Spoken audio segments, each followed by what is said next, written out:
Dear students, आज का जो हमारा लेक्चर है वो नेबरिंग ग्रुप मैकेनिज़्म से रिलेटेड है। नेबरिंग ग्रुप मैकेनिज़्म के अंदर अगर आप देखते हैं तो सबसे पहले ये देखें, ये मैंने एक सबस्ट्रेट लिखा है। इस सबस्ट्रेट के अंदर ये अल्फ़ा कार्बन है जिसके साथ ये लिविंग ग्रुप अटैच है और ये बीटा कार्बन है। अब बीटा कार्बन के साथ ये एक ऐसा ग्रुप अटैच है जिसके पास अनशेयर्ड इलेक्ट्रॉन पेयर है।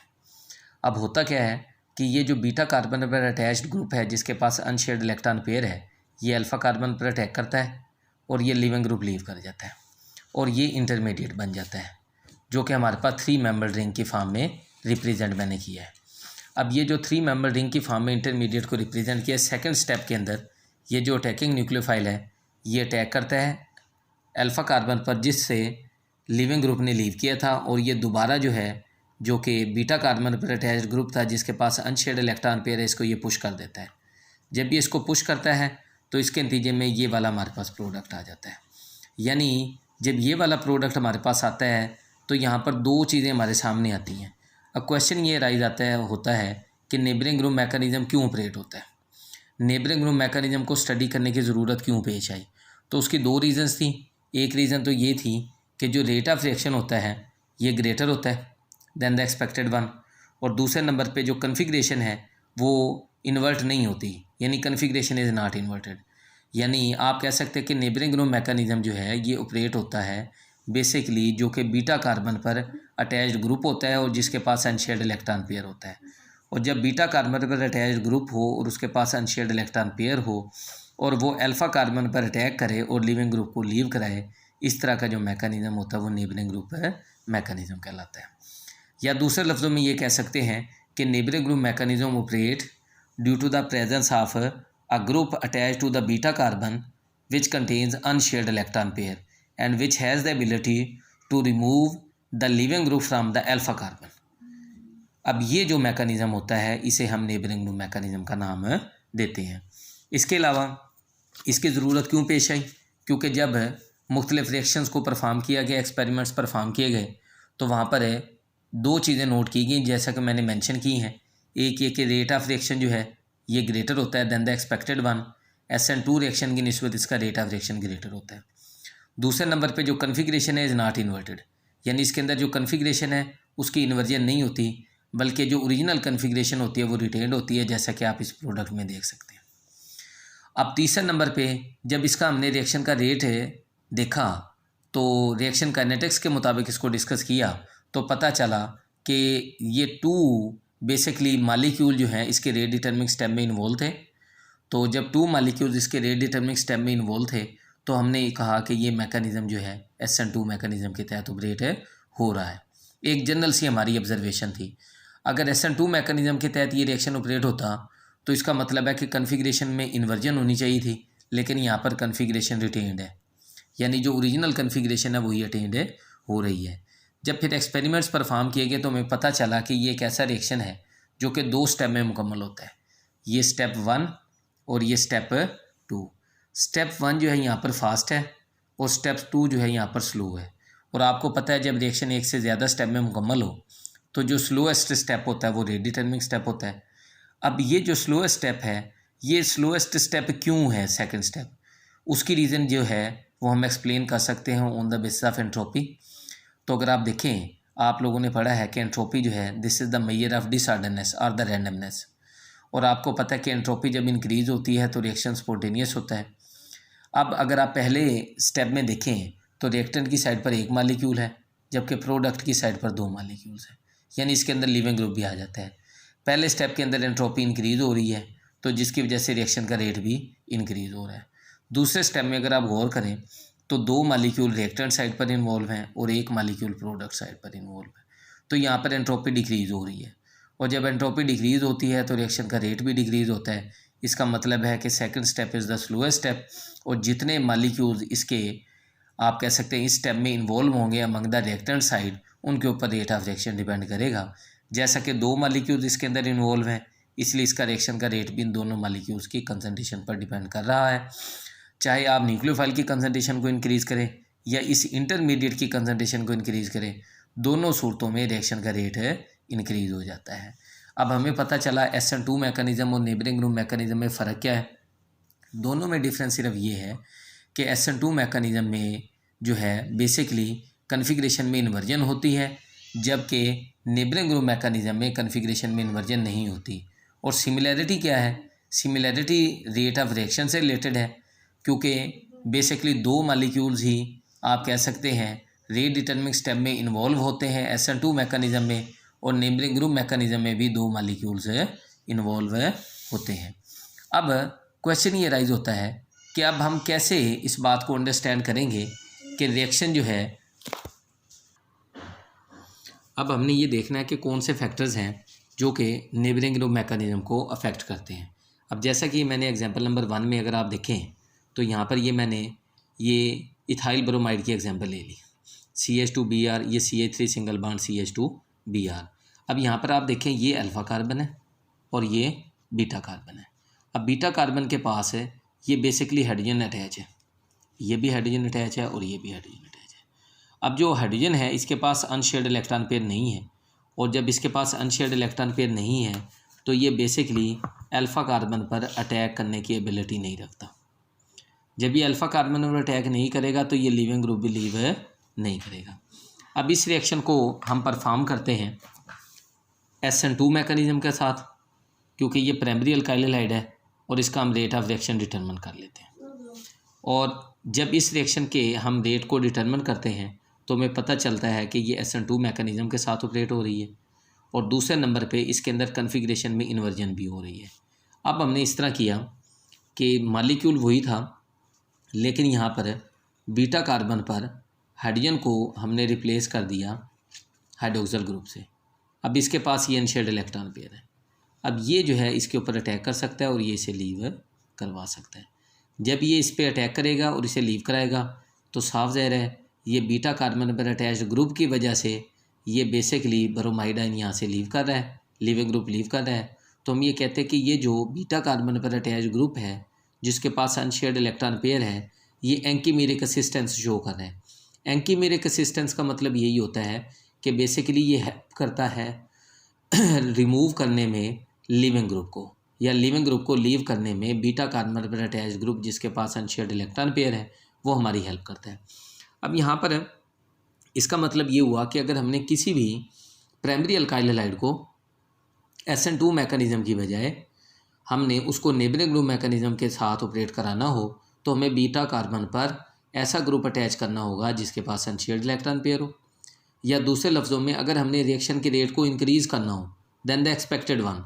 फॉर एग्जाम्पल पहले रिएक्शन स्लोली प्रोसीड हो रहा हो और हो भी SN2 मैकेनिज़्म के साथ रहा हो, लेकिन अगर हमने उसकी स्पीड को एक्सटेंड करना हो तो तब भी हम नेबरिंग ग्रुप मैकेनिज़्म की हेल्प ले सकते हैं।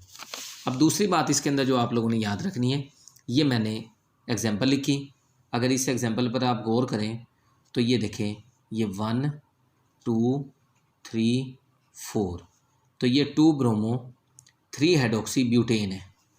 अब ये मैंने इसका 3 ODL पेयर बना लिया, 2 ब्रोमो 3 हाइड्रोक्सी 2 ब्यूटेन, इसका बेटा ये 3 ODL पेयर हमने बना लिया।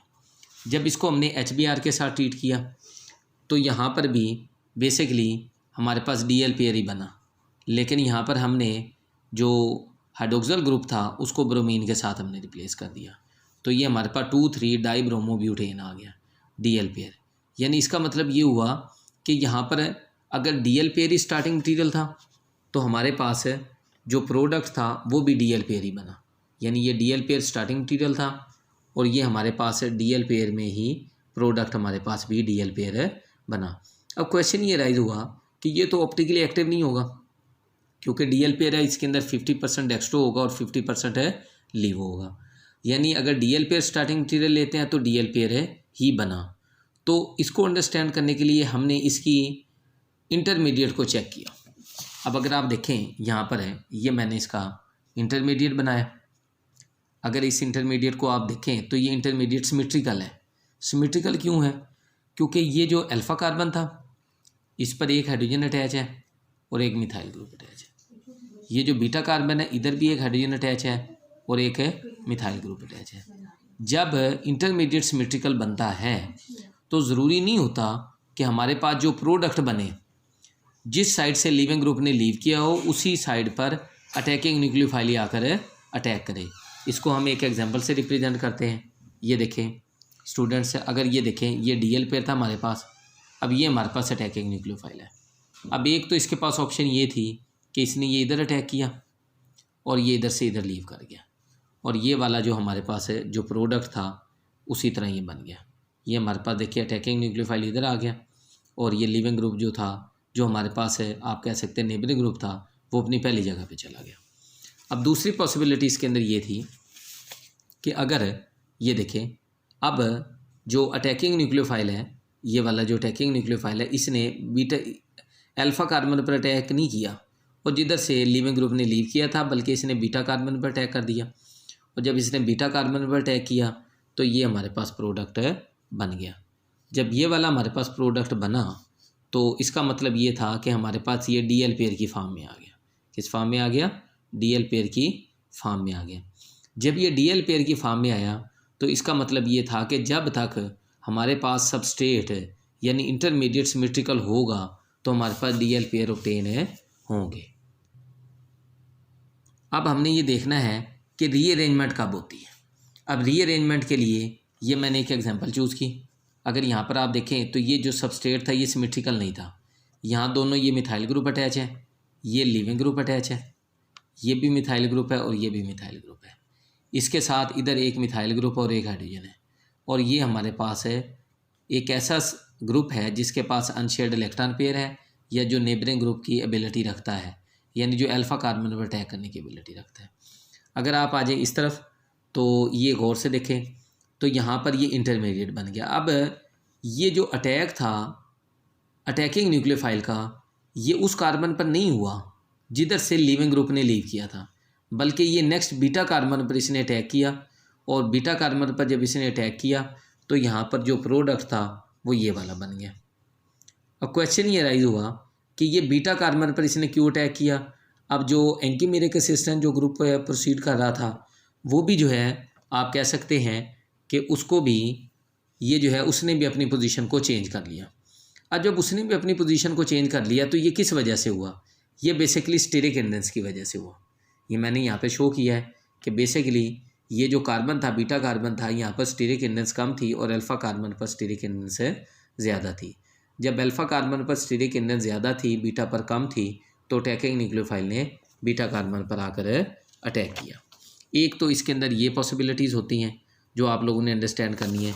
इसके बाद अगर हम स्टेबिलिटी की बात करें इंटरमीडिएट की, अब ये जब इंटरमीडिएट की स्टेबिलिटी की बात करते हैं तो सम टाइम इस तरह होता है कि जो इंटरमीडिएट है वो खुद ही इटसेल्फ स्टेबल हो जाता है, इटसेल्फ स्टेबल हो जाता है, और फिर जो है वो अटैकिंग न्यूक्लियोफाइल को अटैक ही नहीं करने देता। अब देखिए जैसे कि ये मैंने एग्जांपल ली, ये अल्फ़ा कार्बन है, ये बीटा कार्बन है। बीटा कार्बन पर ये हाइड्रोक्सिल ग्रुप है, इसके पास ये अनशेयर्ड इलेक्ट्रॉन पेयर था, इन्होंने ये इधर अटैक किया, ये इधर लीव हो गया। जब इस तरफ लीव किया तो ये हमारे पास है इंटरमीडिएट बन गया। अब ये जो इंटरमीडिएट था ये मोर स्टेबल था, और जिसकी वजह से अब अटैकिंग न्यूक्लियोफाइल इसके ऊपर अटैक नहीं करता, और ये हमारे पास है साइक्लिक ईथर बन जाता है। ये साइक्लिक ईथर बन जाता है। यानी कहने का मतलब ये है कि अगर इंटरमीडिएट स्टेबल हो जाएगा तो उस इंटरमीडिएट की स्टेबिलिटी के नतीजे में आप ये कह सकते हैं कि फर्दर रिएक्शन प्रोसीड नहीं होगा। अब नीचे वाली एग्जांपल में भी इसी तरह है, कार्बोक्सिलेटाइन ले लिया मैंने, ठीक है। अब ये देखिए ये अल्फ़ा कार्बन था, ये बीटा कार्बन था और ये गैमा कार्बन था। अब ज़रूरी नहीं है कि बीटा कार्बन पर ही जो ग्रुप अटैच हो वही नेबरिंग ग्रुप पार्टिसिपेशन की रिप्रेजेंटेशन करेगा, बल्कि बीटा कार्बन पर या गैमा कार्बन पर जहाँ पर भी उसकी अवेलेबिलिटी होगी और जहाँ पर रिंग का साइज़ प्रॉपर बनने की एबिलिटी होगी ये प्रोसेस प्रोसीड हो जाएगा। अब ये देखें गौर से, तो ये यहाँ पर हमने इसका इंटरमीडिएट बना दिया, और जब ये इंटरमीडिएट बना तो ये स्टेबल हो गया, और अब ये रिएक्शन प्रोसीड नहीं होता। अब इसी तरह अगर अब देखें, ये मैंने यहाँ पे लिखा कि जो साइज़ होता है रिंग का, ठीक है, अब वो कहते हैं नेबरिंग ग्रुप मैकेनिज्म में ये अहम किरदार अदा करता है, यानी size of the ring to neighbouring group mechanism. अब नेबरिंग ग्रुप मैकेनिज्म में रिंग का साइज़ अहम किरदार अदा करता है। 4, 5 और 6 मेंबर रिंग्स जो हैं उनको प्रेफर किया जाता है, जबकि 3 और 4 मेंबर रिंग को इसके अंदर प्रेफर नहीं किया जाता, ठीक है। अब जो 3 और 4 मेंबर रिंग होते हैं उसके अंदर इंटरमीडिएट जो है आम तौर पर अनस्टेबल होता है, जबकि 4, 5 और 6 मेंबर रिंग जो होते हैं उसके अंदर इंटरमीडिएट आमतौर पर स्टेबल हो जाता है। इसी तरह कुछ एग्जांपल हैं नेबरिंग ग्रुप की जिनको आप नेबरिंग ग्रुप के तौर पर इस्तेमाल कर सकते हैं। अब यहाँ पर अगर आप देखें तो ये देखें, ये COO आइन ये नेबरिंग ग्रुप के तौर पर एक्ट कर सकता है, COH नहीं एक्ट करेगा। OCOR एक्ट कर सकता है, COR एक्ट कर सकता है, OR एक्ट कर सकता है। हाइड्रोक्सिल ग्रुप जो है ये नेबरिंग ग्रुप के तौर पर एक्ट कर सकता है। ऑक्साइड आइन नेबरिंग ग्रुप के तौर पर एक्ट कर सकता है। NH2 ग्रुप एक्ट कर सकता है।